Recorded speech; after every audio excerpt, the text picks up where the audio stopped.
नए प्रश्नावली के नए क्वेश्चन के साथ हम लोग है। आइए, क्वेश्चन कह रहा है कि आफ्ताब अपनी पुत्री से कहता है, आफ्ताब अपनी पुत्री से कहता है कि 7 वर्ष पूर्व मैं तुमसे 7 गुनी आयु का था। अब से 3 साल बाद मैं तुमसे केवल 3 गुनी आयु का रह जाऊंगा। इस स्थिति को बीजगणितीय एवं ग्राफीय रूप में व्यक्त करना है। आपको 2 टाइप से सवाल पूछ सकता है, एक कहेगा बीजगणितीय रूप में बताइए और एक ग्राफीय रूप में कहेगा।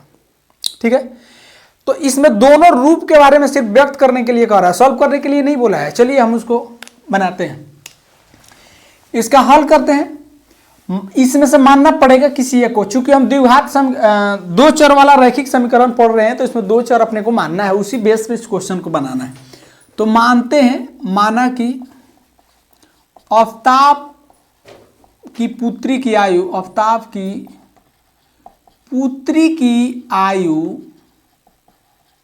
x वर्ष है। तो 7 वर्ष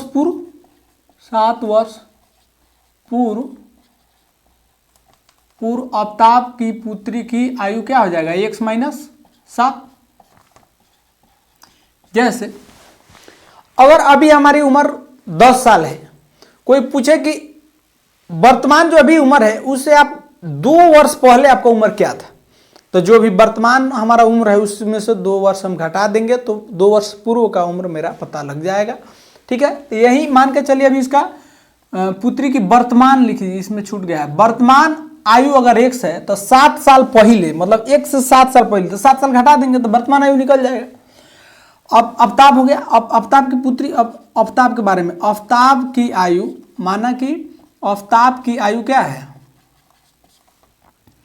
y वर्ष मान लेते हैं। आफ्ताब की वर्तमान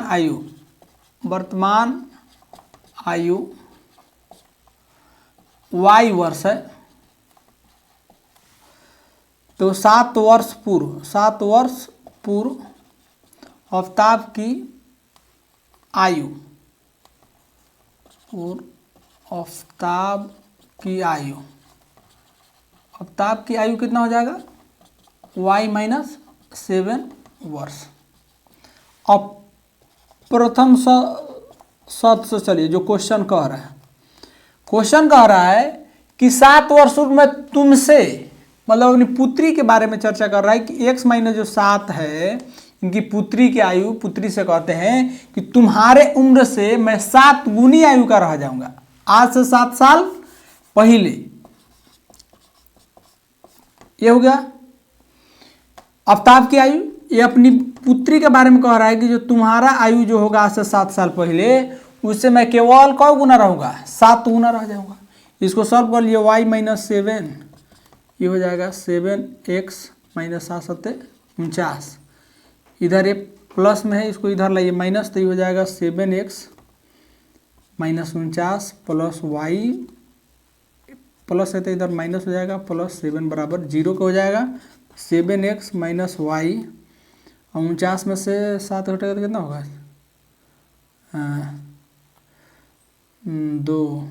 42 बराबर 0, तो ये होगा 7x माइनस y बराबर, माइनस इधर जाएगा तो क्या हो जाएगा, प्लस 42।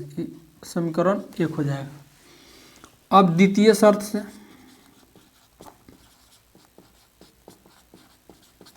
द्वितीय शर्त में कह रहा है कि 3 वर्ष बाद, तो किसी का वर्तमान आयु आफ्ताब की उम्र पुत्री का है 3 वर्ष, x वर्ष, तो आज से 3 वर्ष बाद कितना हो जाएगा, x प्लस 3। तो अब कह रहा है कि तुमसे केवल 3 आयु का रह जाऊंगा, तो y, ये जो आफ्ताब की आयु यहाँ से 3 वर्ष बाद x y प्लस 3 हो जाएगा, और इनकी पुत्री का आयु हो जाएगा x प्लस 3। यहाँ से 3 साल बाद की बात कर रहा था, बाद होगा तो जोड़ेंगे, अब पहले वाला पूछेगा तो घटा देंगे। केवल 3 गुना रह जाऊंगा, अपनी पुत्री का 3 गुना रह जाऊंगा। तो इसका समीकरण का हल कीजिएगा तो y प्लस 3 ही, 3 में गुना कीजिएगा x तो 3x, और 3 में 3 से गुना कीजिएगा तो 9। इधर ये पूरा टर्म इधर उठा के लाइए, तो ये हो जाएगा 3x प्लस 9, y प्लस है उधर जाएगा तो माइनस, प्लस 3 उधर जाएगा तो माइनस बराबर 0, तो 3x माइनस वाई प्लस 6 बराबर 0, तो 3x माइनस वाई बराबर -6। ये समीकरण 2 हो गया। ये दो रूप तो आपका बीजगणितीय रूप का हुआ, ठीक है। अब आइए हम लोग ग्राफीय विधि से हल करते हैं। ग्राफीय विधि, ग्राफीय विधि में क्या होता है, समीकरण जैसे मान लिए ये हो गया 7x माइनस वाई बराबर 42 दिया है, 42 है ना, ठीक है। इसमें हमको y निकालना होता है, तो इसको y इधर भेज देते हैं, तो 7x माइनस 42 बराबर हो जाएगा y, ठीक है। इसमें हम लोग इस तरह एगो खंड बनाएंगे, इसमें x y बराबर क्या है 7x माइनस 42। अपना से मान रखना है, x का वैल्यू क्या रखें, x का वैल्यू अगर हम 5 रख देते हैं तो 7 5 35, 35 में से 6 42। अब इसमें x का वैल्यू यहाँ रख दीजिए, 7x माइनस 42 है, तो x का वैल्यू हम 5 अपने मन से रख दिए, तो 7 5 35 माइनस 42, तो 35 माइनस 42 की जगह तो कितना हो जाएगा -7, -7 ना, हाँ ये होगा -7। एक बार हम क्या करते हैं, x के बराबर 7 रख देते हैं, तो 7 7 49, 49 माइनस 42 कितना हो जाएगा 7 ही हो जा रहा है, ठीक है। फिर दूसरा समीकरण लीजिए, दूसरा समीकरण है 3x माइनस वाई बराबर -6। y का मान हमको निकालना है, तो 3x माइनस है तो इधर प्लस 6 बराबर y आ गया। फिर इसका इस तरह लेंगे, ये हो जाएगा x, ये हो जाएगा y, अपने मन से दो मान रख लेना है। मतलब x का वैल्यू हम क्या रखें, x का वैल्यू अगर 1 रखेंगे या 2 रखते हैं, x का वैल्यू 2 रखेंगे तो ये हो जाए 3 दूना 6 व 6 12, तो y बराबर 12 हो जाएगा। अगर x का वैल्यू 1 रखते हैं तो 1 गुना 3 3 है 6 9, अगर एक का वैल्यू 1 रखेंगे तो y का वैल्यू कितना हो जाएगा 9।